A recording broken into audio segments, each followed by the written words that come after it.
Hi there. Happy Wednesday, everyone. Happy Wednesday. I hope everyone's having a good, I was about to say morning, but I'm like, it is fully 1 o'clock right now. Still kind of feels like morning sometimes, but that's okay. I hope everyone's doing well. We're going to kind of get straight into it today, which is exciting. I don't have any videos. I always mess up the sound. Hold on. Didn't mean to blow out your eardrums there. Sorry about that. We're gonna get straight into it today. I don't have any videos or anything, but that's okay because we'll have plenty of stuff to show and talk about once my guest is here on the screen with us. So get straight into it. Welcome to episode 24. My guest today is a scenic artist, director, and performer located outside of Philadelphia, Pennsylvania. She's a proud graduate of Georgia College with a BA in theater and will be graduating in May 2022 from Villanova University with an MA in theater. Her thesis project, Heart's Desire by Carol Churchill, will be performed on campus in late April, so keep an eye out for that. She has worked previously at the Utah Shakespeare Festival, the House Theater of Chicago, Birdhouse Theater, and Victory Gardens Theater. This gal is not only so talented at what she does, but she always brings so much passion, joy, and laughter with her when she does it. I am very, very grateful to have worked with this guest, but also call her my friend. This is Kenzie Bradley. Hello. Hi. It's so great to talk to you. I miss you so much. I miss you too. I mean, Villanova is not the same without you. I will admit that freely. You are so sweet. You are so sweet. And I love that you are currently joining us today from the conference room in the brand new Mullen Performing Arts Center. The brand new Mullen Center. Woo! Yeah, exactly. We're in the midst of a busy time right now, but it's fun and it's chaotic in all the good ways. For those who don't know, Villanova is in the middle of tech for their production of Curtains, which is going to be the inaugural production on the Mullen Center stage. So if you're on the Philly area, go check them out. It's going to be a fantastic show. Oh, it's awesome. You're definitely not going to want to miss it. There's so many lovely scene changes and very large scenic pieces, not even to mention the performances, which are phenomenal. You're like, but all these things that I worked on first. All the things that we painted at height and all those wonderful things. Yeah. Oh my God, I can't even imagine. So obviously people who are watching are like, we already get the gist, but how do we know each other? Villanova. We mostly became friends by working in the shop together, I would say, but I got to know you probably the best because you actually attended and were so genuinely excited for all the Community Matters events and the things we put together. And I think that's where a lot of our friendship stemmed from, was like, I remember part of Villanova, some of the cohort were Community Matters representatives, which were sort of putting together all of the community building events and things like that within the graduate program. And me and my partner, Christy Chori, sent out this wonderful little like welcome care package because we were starting the fall in the middle of the pandemic 2020. And we were like, these kids aren't going to get the same like welcome that we did. So we sent out this gigantic like PDF of all these insane things. And I remember within like 20 minutes of sending it all out, you were like the first person to email me and be like, oh my God, thank you so much. I'm so excited to meet you all. And I was like, this sweet child. I love her so much. That feels like eons ago. I remember it very clearly, but it feels like forever ago. And then also we worked on your thesis show together. Exactly. On Zoom. Exactly. You stage managed the 2 productions that I was in during my second year, beginning for Bacchae Variations, directed by the lovely James Imes, and written by the beautiful Jessica Bedford. And then of course you SM'd Slap Happy, which was chaos in the best way possible. Did you ever think that you'd be like stage managing a film, a full-length film when you entered graduate school?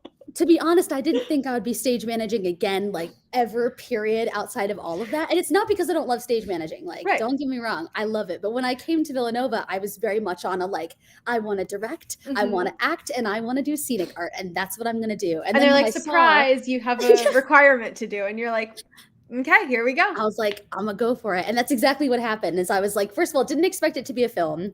That was crazy. Didn't expect it to be as funny and as enjoyable as it was.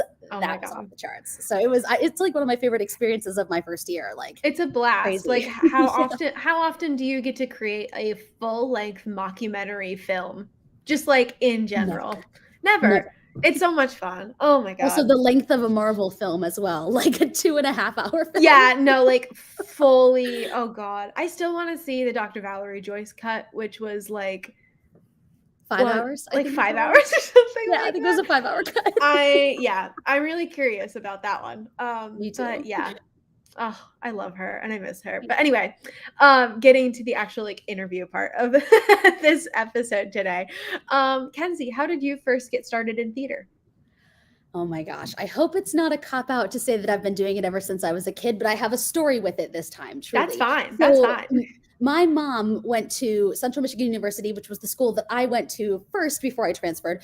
And she was an actress. She did like all of the shows there. And then she moved to Chicago so that she could act as well. And she was in movies and all this stuff. So around the time that I was born, she was still doing theater in the area. And so she was the mom that like, we always did shows in our house when we were kids. We did so much of like little performing, but I decided because my mom was an actress, I was not going to do theater. I was going to do something different. I was going to be a meteorologist. I was going to run a small business, whatever it wasn't going to be theater. And so, I love that for you. And so I was in 7th grade and we were doing Annie the musical, I think it was, and they needed more people. And I was in the choir and they were like, can you come be in the show? And I was like, absolutely not. And they asked me like 2 or 3 times.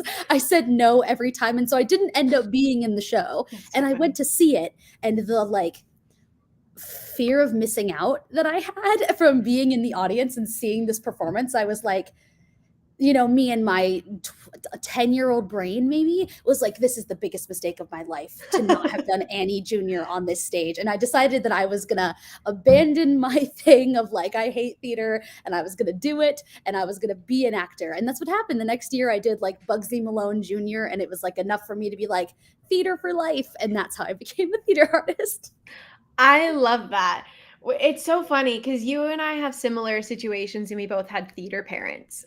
And like you and I had two completely different versions of it. In that, like for me at least, it was like I grew up around it so much that it like I was like, yeah, this is a thing that's always going to be in my life. Da da da da da. And then it like it occurred to me in high school, like, oh right, I can do this as a career because that's what my dad does. Like, it was one of those like duh moments, which is really funny. Whereas yours was like vehemently like, no, I will not do it.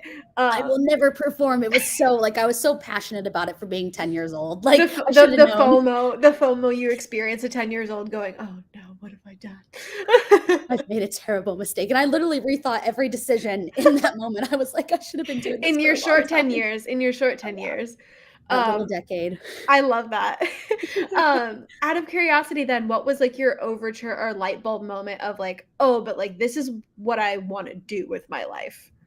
I think that the moment that that happened, and again, not to reference Bugsy Malone Jr., which I then did in like 8th grade, I can't fully remember. I had like a one-line part because I had not performed in the last show. Everybody was like coming back again, but I was happy that I got in, and it was like a like magician part. Like I had dressed up like a magician. I had to take a rabbit out of a hat, and I like improvised a line as I was like booed off the stage because like my character is meant to be booed, and I was like every time I think is what I said, and my director and like the stage manager laughed so hard and they thought that was like the funniest thing. They told me I had to keep it, and I was like, I want to do this forever.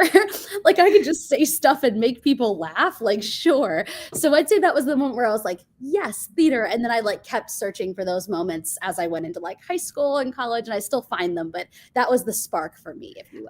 I think that's so fun too because I feel like you bring that same energy even like when it's not in performance, because more often than not I feel like you're like behind the scenes now with doing like scenic painting, directing, and we'll get in all that. But I think it's really funny because you still have those moments of like, oh, but like where can I make people laugh? Like how can I make this fun?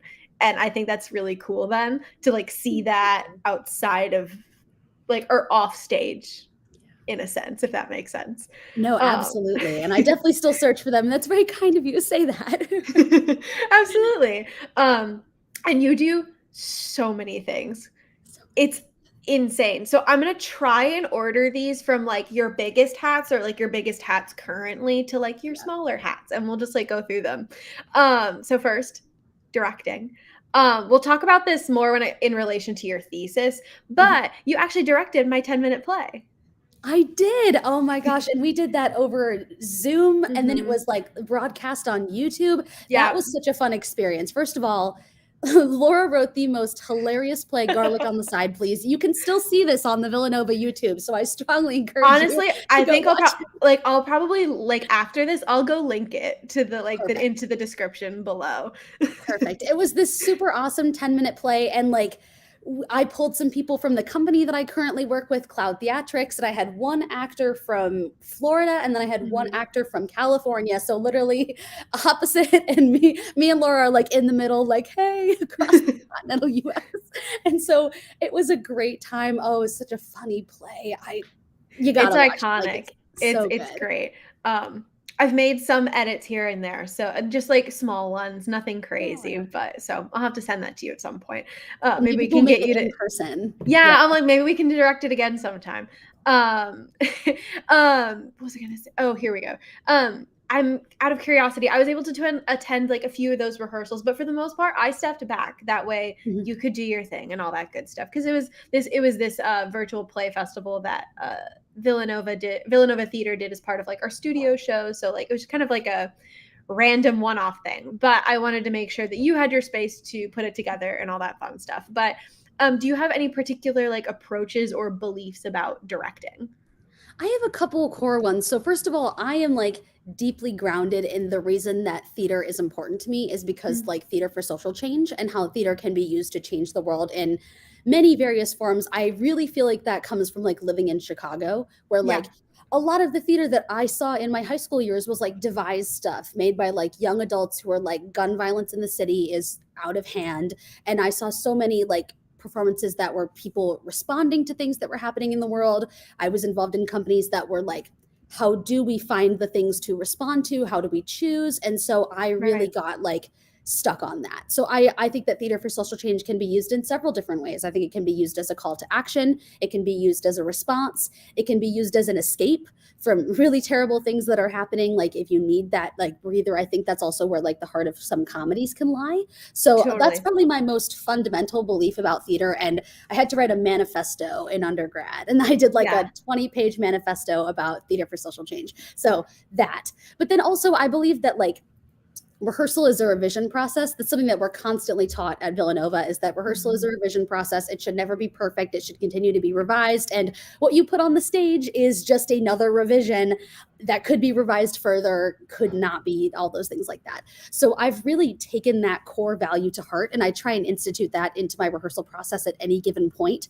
I used to be a director who was like, and you stand there at this moment and that never changes. And that was like, you know, novice director Kenzie. I now have like taken a completely different approach of like, let's decide the major pictures that we want to see. Let's decide what you really want out of this scene.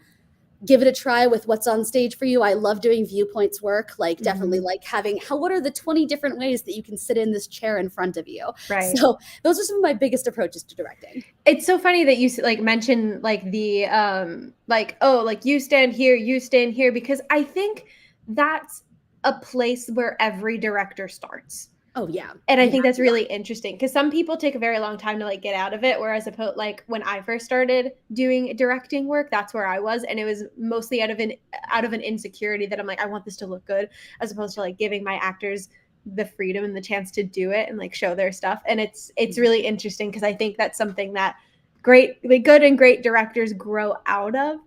Because they realize they're like, oh, I'm here to guide. I'm not here to dictate. And I think it's really cool also that you talk about theater for social change, as well as it always be like a revisionist type of process, because I think those go hand in hand. Because I like, particularly, I'm sure there's like an actual like theory and better words for this, but the idea of like stagnancy or like things being unable to change reflects so much like white patriarchal society, like systems put in place that unfortunately still run many aspects of theater. So I think it's so important that we take a look at like, not even, sometimes people get scared of like theater for social change having to be like this big whole thing. But even if you're just looking at a piece that you're directing in a sense of like, this can always change, like this doesn't have to be final, that alone can already start to contribute to theater for social change. And I think it's fun to have both of those perspectives in a room without it being like this big old scary thing, you know? Oh yeah, 100%. And I think also like, what's the saying that like the saying we've done this before, or this is how it's always done in the English language, is like the most dangerous phrase. Like I think that theater for social change 100% agrees with that, and is like, and let's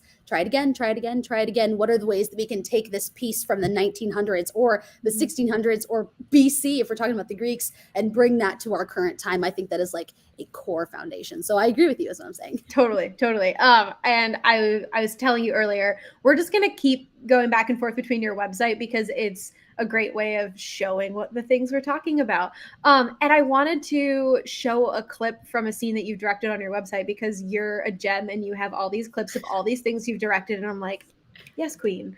But I couldn't pick which one. Is there anything that you'd want to watch like a little snippet of, or that you'd particularly want to show? I absolutely do. The first one with the guy sitting on the bench here, his name is Brandon Penley. Absolutely this clip. Okay, awesome. I may not be able to show the full thing, so just let me know, like. That's all good. I'll stop you. Trim it. Yeah. Cool.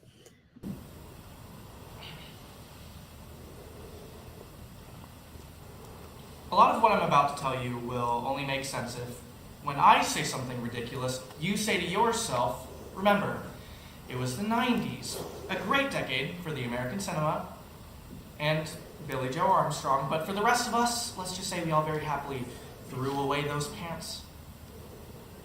Elena and I lived together for nearly 2 years. We were both in school at Madison, me full-time, and Elena on the days that she felt like it. We had this great, funky, threadbare apartment where Corton's spark never stopped spinning. The Goodwill sofa, the macrame on the walls,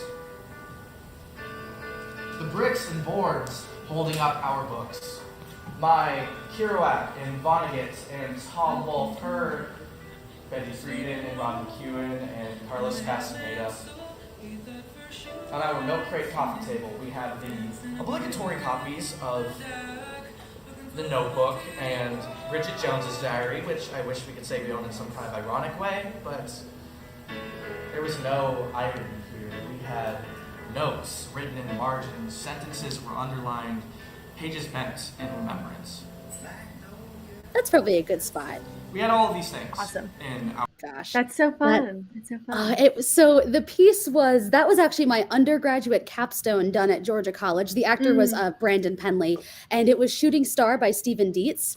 When I think about the stuff that I'm really proud of, Shooting Star is like the first thing that comes into my mind. I did it was like a 90-minute piece. It was a comedy with a lot of drama and a lot of like tragedy and like baggage in it, and still thinking about like unpacking it, and probably one of the best experiences that I ever had with a group of actors. So 100% one of my favorite experiences. And monologues can be so hard to direct. And so it's really great that you were able to find a way to make it physical, because like I'm finding this out more and more with like directing and like dipping my toes into writing and things like that. I just need things to be happening. I can't do just words. I'm so bad at that. And so like for him to explore the space in his monologue, I think was a really wonderful directorial choice. So thank you so much. You. Yeah, definitely. We had a lot of fun with figuring out like you're suddenly going to be transported into the room that he's talking about. And we did like, I'm not kidding, like 20 to 30 minute exercises of him exploring the space and finding the different things in that house. It was a process, but in the end, like I tell him all the time, I'm like, use that for reals, take it. Like you should absolutely be using it. So it was great. Yeah, no, it looked really great. You're also a very fabulous scenic painter. What got you into scenic painting?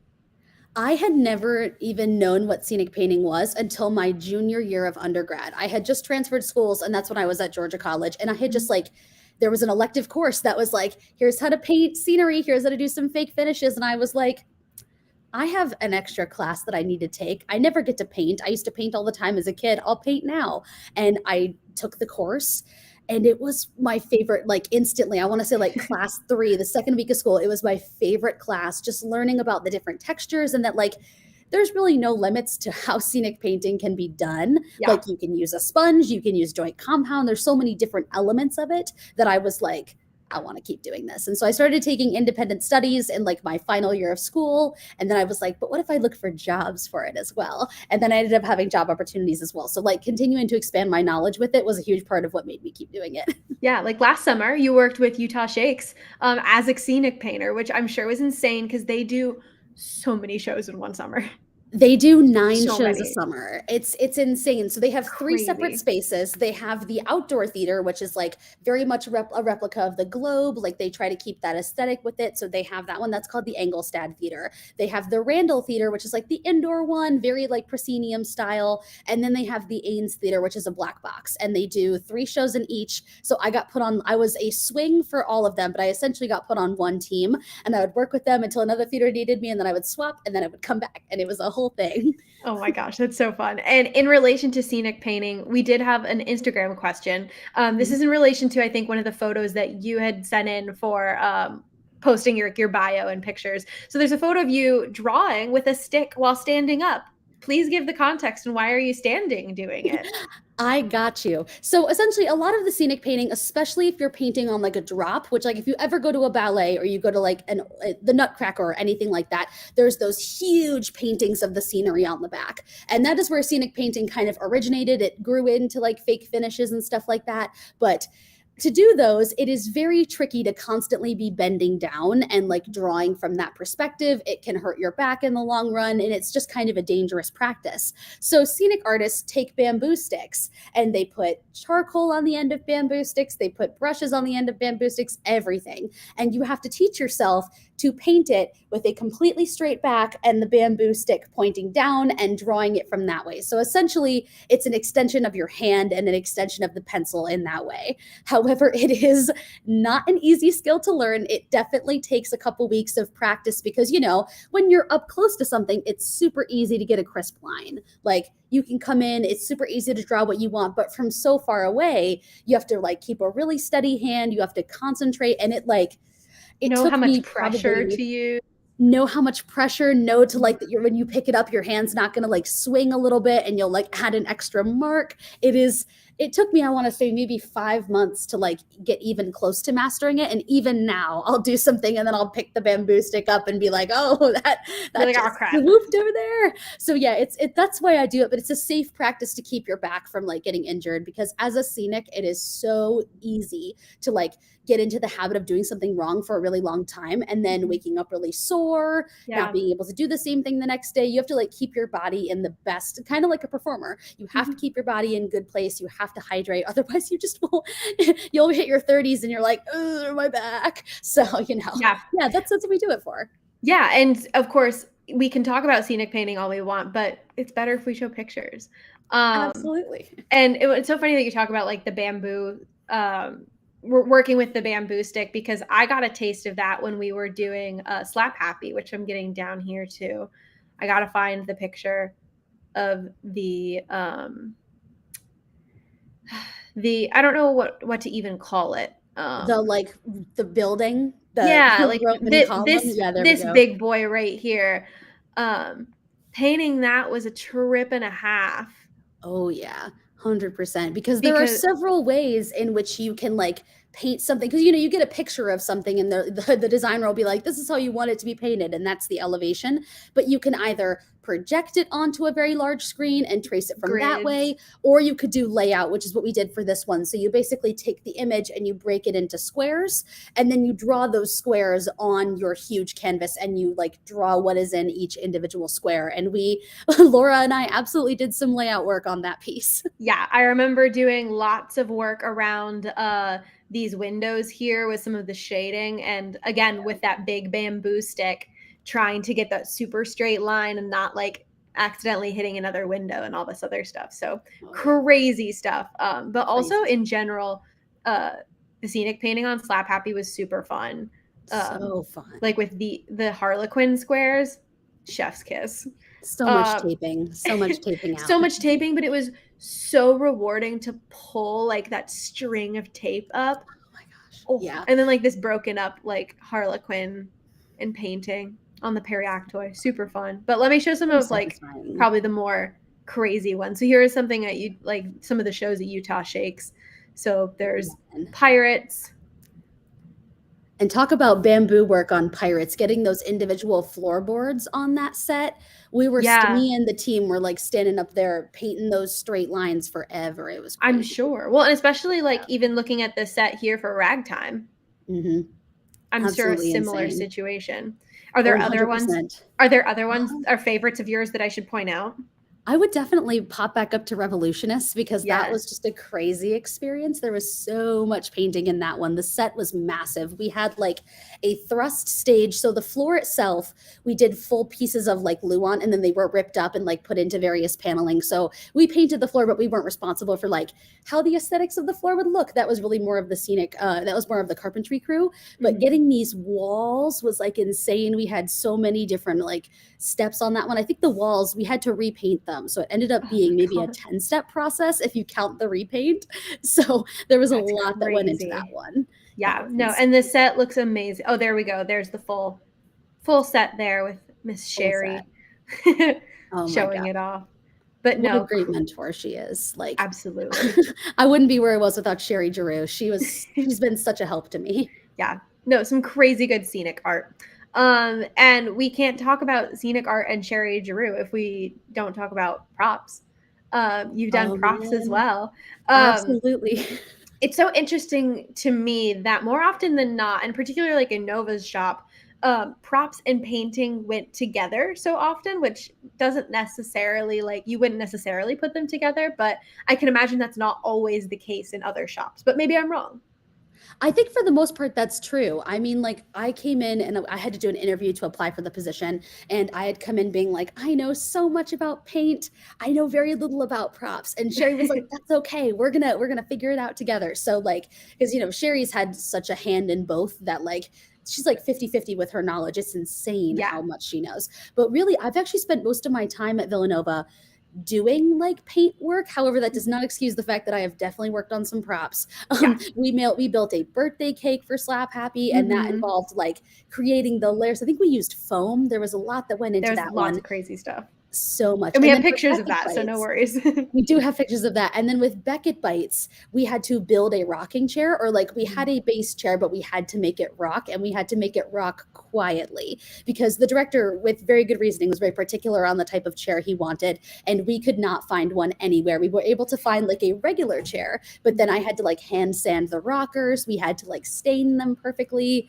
It was a crazy experience, but it's probably one of the props that I'm like proudest of. It turned out so well. Yeah. And we have some pictures here. Here's the rocking chair we were just talking about. There we go. It's beautifully stained. Oh, those and it looks like a normal rocking chair. You know what I mean? It doesn't look like you necessarily like built it, which is really saying something. Oh, thank you. Here's the birthday cake from Slap Happy. Oh yeah. So fun. So much beading. So much I know. beading. I love that those are like beads from like Mardi Gras beads, essentially. Literally. And then we took like a caulk gun and put like a tip on it that you would for a frosting cake. And that's how we got like the individual accents in there. It was crazy. It was so fun. And we have a bunch of other fun set pieces over here, or like props pieces. This is a gel for a light, right? Yeah, I had to do that for a class one time. And so I basically laid out how I wanted the tiny figures to look. And then to get them out, you have to you can't use an X-Acto knife. You have to take a pin and tap it in, almost like a stick and poke tattoo. Like that's how you have to get it out. So it's pretty crazy. Yeah, no, it's so specific and so detailed. It's really gorgeous to look at. And then of course people can take, oh gosh, was this the taping? Yeah, that was like contact paper. That's not real wood. That's contact paper on IKEA furniture. That was a trip and a half. Absolutely. I'll never forget like the peeling the bubbles it's like with contact paper, bubbles always happen. It's essentially putting on wallpaper. And so like the bubbles that develop are just so horrible to try and get out. But insane. I don't know how you do a wall. I don't know how you do a wall. No idea. Truly no clue. This is why I am not a contractor or anything to that extent or effect. But yeah, no, you have an extensive amount of scene shop work, and it's really cool to look at. But aside from working with your hands in the shop, we've talked about stage management, but you're also a production manager for Cloud Theatrics. What is Cloud Theatrics? Cloud Theatrics is a completely virtual international company which just operates out of several different time zones. So we have company members in America, in every time zone in America. We have company members from the UK and Ireland. We have company members from Australia. So essentially a group of collaborators. It was formed on TikTok, and we're committed to performing like live or virtual theater that is live in any of its given forms. So we do a lot of like YouTube live content. We have a lot of TikTok content. We do musicals. We like devise plays. We do plays that have already been written before. So we basically just perform in any way that we would like to. We started out in the pandemic by doing a Harry Potter musical because there was a bunch of TikTokers who really wanted to. And I was like, cool, sounds good. I did not know anything about this. My friend Anna Gould had contacted me and was like, I know that you just graduated with directing. We need a director real bad. We also need a stage manager. And I was like, I can do both. Why not? Just for this show on Let Zoom, me just stage manage and direct this. I was like, you know what? For Zoom, I'll do anything. And we ended up having like a cast full of really famous, not really famous, like Harry Potter TikTokers who various levels of like content engagement, and they all came in on the production together, and we blocked it over Zoom. We learned the music over Zoom. We choreographed over Zoom. And before we even thought of doing it on YouTube, we actually invited people into a Zoom room and had them watch it. We ended up having like 300 people watch these Harry Potter TikTokers do this Harry Potter musical, and it got such traction that we ended up forming the company out of it. So I think the company is celebrating its 2-year anniversary this July. Crazy to think that the pandemic has been going on for 2 years, but like 2-year anniversary this July, that's where we're at. So yeah. That's so exciting. What are some funny aspects of working as a production manager for a digital theater company? I know we've already talked about the fact that like everyone's in a million different time zones. You have to literally, when you're making a schedule, especially for like, you know, staff meetings or like pre-production meetings, you have to list every time zone, which means that you have to get the time zone correct on every single time. And there have been times where I've been like 1 hour off in one time zone. So we just have people who don't show up because I had the time wrong. So getting the time zones is so important. We found the silliest moment though is like daylight savings time in America and daylight savings time in Britain happen on different weeks. So there is a time where like there is only a 4-hour gap between like America and the UK, and you have to know when that happens because they will get confused. So time zone management is probably like one of the biggest parts of my job. Oh my gosh. And you've directed for them besides Harry Potter musical, right? Red Line Anthology. Yes. So my best friend and one of my college roommates and colleagues, Julia Witten, also joined the company with me as one of my production associates. And she wrote a whole play when we were in undergrad. We had planned on doing it in person. Pandemic hit, that did not happen. However, in our first ever Cloud Theatrics season, she pitched the show as an option. We had a group of people review it, send her edits, like work on it in that fashion. And then we decided that we were going to do it. So I got picked to direct it mostly because I was so familiar with it before. And we did the whole thing. You can also watch that on YouTube right now. We've got it up. Incredible. I'll link it below. Perfect. Sounds good. Yeah, it was a great show. The way that she had written it was initially a solo performance piece, and it was like several sets of solo performances, but then she broke them down into like individual characters. Some characters are seen in one scene and then never seen again. Some carry through. The main character is still her. It's still named Julia, but several different characters of people in her life and like those interactions. And it's a very loving tale that I want on that piece, especially on Zoom. Very different. Yeah. And that was also crazy because you guys didn't do that one live. Like you filmed it. So it was watching it over Zoom as they were filming it. And then, all that crazy. Having to go through all of the editing post-pod phases and then having it go on YouTube. And we normally are committed to doing stuff live, but just with this one, with the amount of technical elements involved, we were like, let's see what happens if we post it as like a movie style thing. And it was a good success. So yeah. And it's still live in that people were getting to access it as it was like premiering live on YouTube. And I think that's really special as well. It was so nice. I watched it from the beach. It was good. I love that. And then jumping from production management, you're also the current educational dramaturg at Villanova. How has that been? Also, a side question of how would you describe the function of an education dramaturg versus a production dramaturg? Because people don't necessarily know a lot about dramaturgy. No, so I'll hit on that first. So the production dramaturg is really responsible for like the curation of the show. Like they come in with all of the research. They have a ton of discussions with the director on how they want the show to look. I've often heard a dramaturg described as like the protector of the script. And I think that's actually a great way to describe it. So the education dramaturg comes in and is like, hey, dramaturg, can I have all your research? I want to take all the amazing work that you did and really make sure that like the educational system of Villanova, the schools in the area get access to this material so that they can form lesson plans around it. They can come in and be like, here's a guide on everything you need to know. Here's what I can teach my students so that when they see the show, they know what they're expecting. So I'm one of the education dramaturgs, the other one, Kat Ross Klein, who is also in my program. We are wholly responsible for creating education guides for each show. So again, also on my website as well. But these guides are essentially responsible for like, here's a breakdown of the script. Here are the major topics that are dealt with in this play. Here are some questions that you can ask your students about it. Here's how you can form a discussion. Here's some activities regarding the play and all of those things. So we hand those to like the group of professors at Villanova, and then they read them and decide if that's something that they want their students to engage with or not.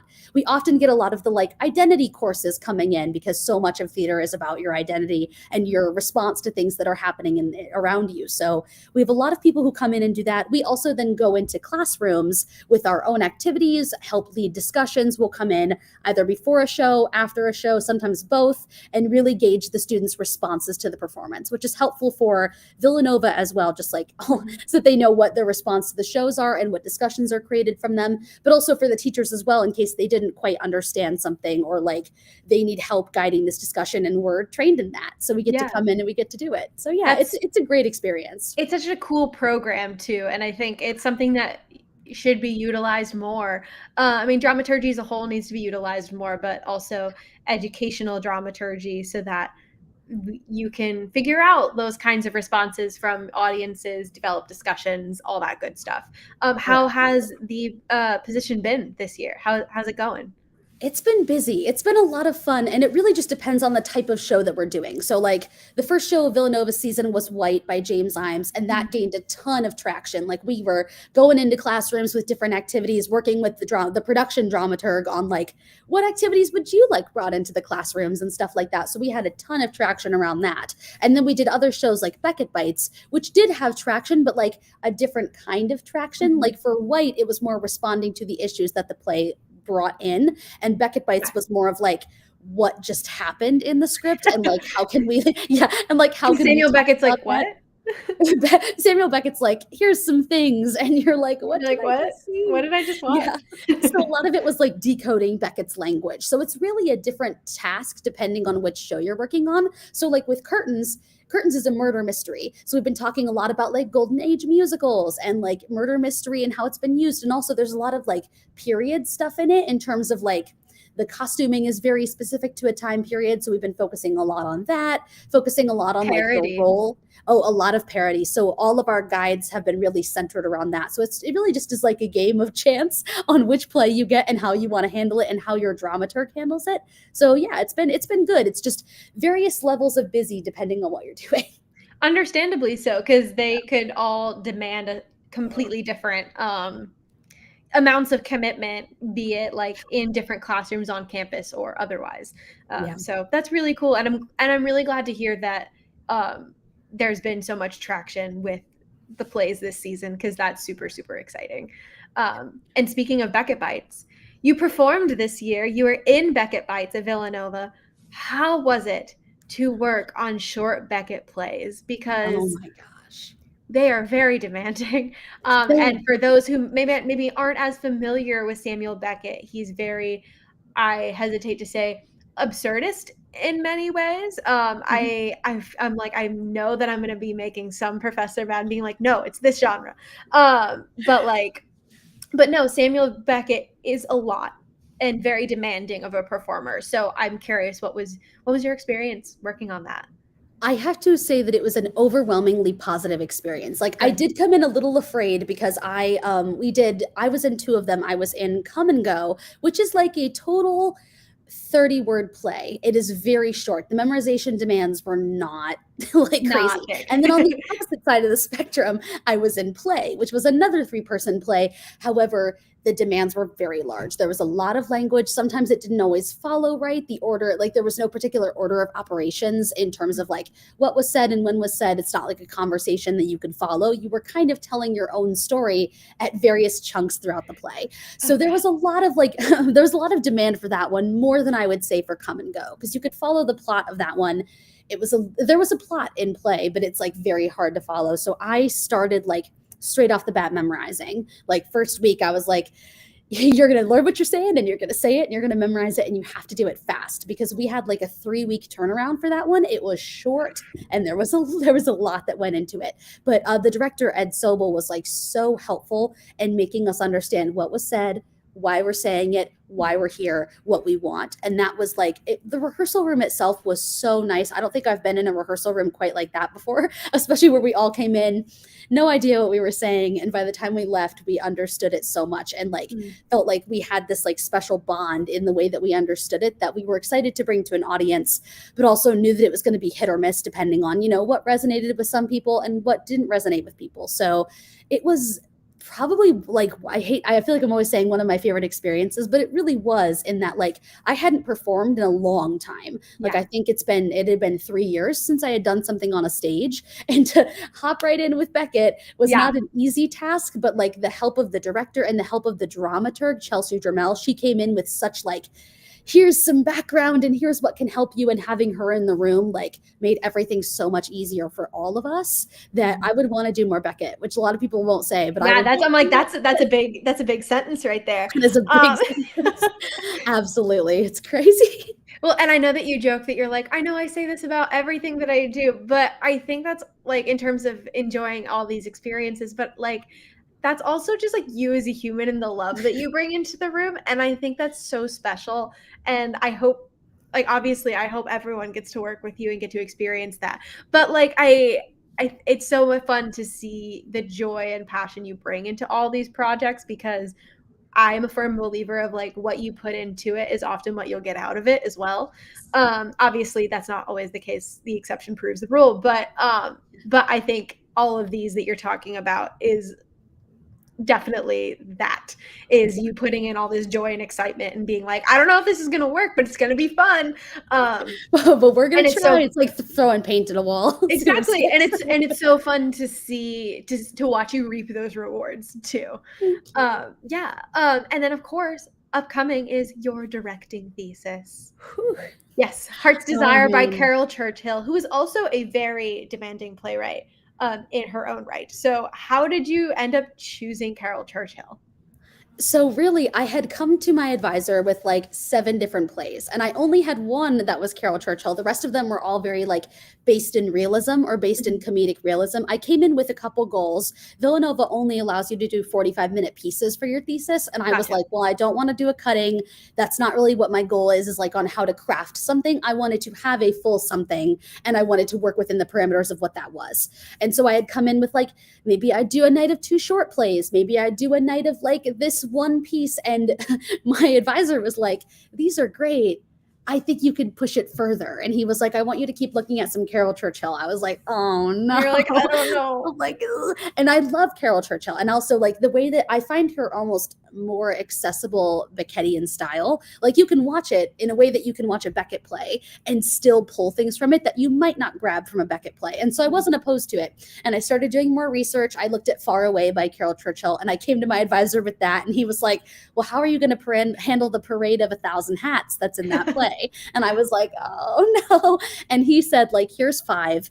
Look at these. If you don't like them, we can look at something else. And one of those was Heart's Desire. And I was very specific in terms of the parameters that I wanted. Like I wanted a single set. One of my goals did not involve like choreographing really intense scene changes. And so I was like, I just want a box set style, this many characters. This is what I was going for. And Heart's Desire, at first glance, I was like, oh, this fits all of those things, because Heart's Desire, the plot is simple in that it is a mother, a father, and an auntie waiting for their adult daughter to come home for the first time. She has been gone for several years in Australia, and this is the first time they are having her back. This seems simple enough, but because it is Carol Churchill, she inserts like repeats in the middle of it. So like the play will start to go a specific way and she'll stop it and start it again. And so at one point the father like goes on a rant about how badly he wants to eat himself. At another point, a bird runs across the stage. At one point, a horde of children run across the stage. The wife announces an affair 2 separate times, and both of those get cut off. In total, there are 26 repeats. I'm like, this is like Constellations, The Bald Soprano, and Beckett mixed together. Like, this is crazy. Absolutely. And if you've ever seen, I think it's David Ives' All in the Timing. There's like a scene in there that is basically this exact same thing, but the play has to fully restart again. So there are 26 total repeats. And in the end, I won't give it away, so I will stop there. But it is a 40-minute piece. I'm working all with students at Villanova, working with a full production staff of Villanova students, full cast of Villanova students. And yeah, we go up April 27th and 28th. It's going to be, there is scenic painting involved. I'm doing a lot of scenic painting for the show. That's so exciting. It's so fun. So exciting. Where are you in the process?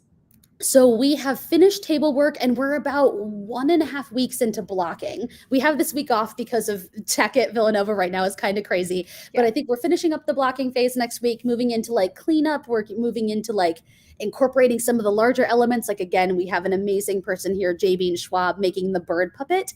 And so we'll have the bird puppet come in. We have a child actor coming in for it as well. So we're kind of at the phase of like, let's figure out the movements, and then we'll really move into like why we're doing what we're doing. We kind of have an idea of what the repeats mean and who is causing them or what is causing them. So we have a lot going on right now, but I'm sure the table work has so been fun. So much fun. We had like murder boards where like we wrote down people's names. We'd like connect the lines and be like, is this person responsible for this? So funny. So all of the red string like attaching from like moment to person and being like, this person did it. It's like the meme. Like I'm like standing up there with the board like, and this one and this one and this one is so much. I love that so much. So it sounds like you're also starting to get to the point of like starting to like get book out of hand. Which I'm sure is also date is next Monday. Ooh, I'm sure that's also very nerve-wracking. Yeah, but they're gonna do so good. Like because so many lines are repeated, they're like already figuring them out. I'm like, y'all got this. I'm not worried. I love that. I love that. How's it been like in general so far? Has there been anything like really interesting about the process that's come up that you're like, oh? I feel like there are so many things that you don't notice because, like, you know, I've read the play 20 so times because I had to do a thesis proposal on it. I had to come in with all my prep work, but I didn't hold an audition process because, like, we're all busy. And I kind of had an idea of what I was looking for. And so I just asked those people if they wanted to do it. They said yes. And I brought them into the room. I know, right? So the table read was like the first time I had ever heard voices that weren't mine. And by the end of that night, I had to go sit down and be like, this thing I didn't realize, this thing I didn't realize, this thing I didn't realize. I was talking to one of my mentors, Dr. Valerie Joyce, and I was talking to her about the script analysis of the piece. And she was like, script analysis brings you into the room. You may completely throw it out and reject it upon the table work or the blocking. And that's what I'm doing. It's like, I'll find all these things that I came in with and then I'll do them. And I'm like, oh, no, that doesn't work anymore. I love that she said that, though. That makes my heart feel very happy just because, like, sometimes I would hesitate to like be set on a certain thing and in terms of her script analysis class, just because I was like, I don't know, this is my interpretation, but like, who knows? And then hearing that, I'm like, well, okay, yeah, that makes sense. Because if it's performed differently, then like, it's going to be different. Yeah, but that's so exciting to then like hear it from different people's mouths and go, oh, I'm thinking of it in this way now, because I think that already opens up the collaboration. Like, I mean, obviously that's a very simple interaction of just hearing your actors say it and then going, okay, I'm going to change things up a little bit. But from the sounds of it, you probably have really awesome actors who have been so wonderful in collaborating and being like, can we do this? Or like, can we try this? The way that the ideas of these actors are like off the wall bonkers amazing. My favorite line in rehearsal is, can I just try something? I'll be like, please go ahead and try something. See how it goes. And every time they come in with something new, I feel like we have rehearsals really late at night just because of Villanova's schedule. And the way that they come in like with the energy ready to go after the first run, they're like fully immersed in the world of the play. I'm like, I feel like my job is a lot easier than it should be with how much they've been getting into it. So it's been great. No, truly. One of my directing professor in college, he always said like casting is 80% of being a director in terms of like having the right cast. And it sounds like you very much lucked out. So that's so exciting. And then, so when do you open? How do people get tickets? How can they watch? Partially asking for me, but also asking for everyone else as well. So the show is like a very weird time of week because it's a thesis project. It is a Wednesday and Thursday, April 27th and 28th at 8 p.m. It is the Smith Lab Theater in Villanova. So it's in the Mullen Center, bottom floor. It's great. I think we're going to try and get it live streamed. So if I get details, I will give them to you. Yes, no, right now it's just to me. I'll share it on Overtures and otherwise, but also I want to watch. And if not, then I will happily accept snippets of videos and all that good stuff, because I'm very excited for you and I really want to see this and support you and all that. But yay, less than a month to go and then you get to defend your thesis, and then I get to defend it, and then I'm off doing other things. And that's the next thing I guess is we're going to talk about. What do you have coming up this summer? So after the completion of my time at Villanova, I will be booking it straight to the Utah Shakespeare Festival again to do another round of scenic painting. I will be in a different theater this time. We will be doing, I think I'll be painting Sweeney Todd and King Lear and maybe one more. So lots of that kind of stuff. And then I'm booking it to Ireland to do my like final hurrah with Villanova. I will be going to Dublin and Galway, working with the Lear Academy, and then also like going into the archives of Galway and writing papers and creating art based on that. And then after that, who knows? It's August, so I guess we'll see. Crossing fingers. So excited to hear all the things that'll be upcoming post Ireland. But you're gonna have an amazing summer. And you have so many good things lined up, and I'm just so dang happy for you. Like just simple as that. Simple as that. You're a gem. You're a gem. So yeah, thank you. And we're coming to the end of this. Crazy. Always goes so quick. Where can people find you on social media? Absolutely. So my Instagram is KitKatKens. I believe it's kit.cat.kens. My website is www.kenziebradley.com. You can find me on Facebook, Kenzie Lynn Bradley, and I think that's all in my social media. Yeah, I think that's it. So yeah. Perfect. And I think you have one specifically for scenic work as well. That is true. Yes, it is kenzie.but.scenic. And you can also see that on my regular Instagram as well. You can click from there. Yeah. Amazing. And I will link all the things below. So like this is more of a formality if nothing else. But you can find me on Instagram and Twitter at Lora_Marjoram. Also my website, loramarjoram.com. You can find the show on Instagram at Overtures Show. There's 2 S's, but I promise you it's correct. And then if you're watching this episode, hooray, you found us. You found the YouTube. So yeah, search Overture Show. Give us a like, subscribe, comment. We always want to open up dialogue. And we also try to encourage people to watch live and say hello and all that good stuff. So yeah, I think that covers everything. I do not have the schedule set up yet for upcoming streams. Life has been crazy trying to figure out the best way to accommodate my schedules and others' schedules, knowing that they're always changing and I can't plan too far in ahead, which breaks my heart, but that's okay. But yeah, stay tuned to the Instagram for announcements about that because that's where you will see them the most. Yeah, all that good stuff. But Kenzie, do you have any final thoughts for viewers live and in the future? Oh, let me think. Well, thank you so much for listening, and keep listening to Overtures. It's a great show. Thank you. Yeah. Amazing. And with that, I hope everyone has an amazing day. Bye.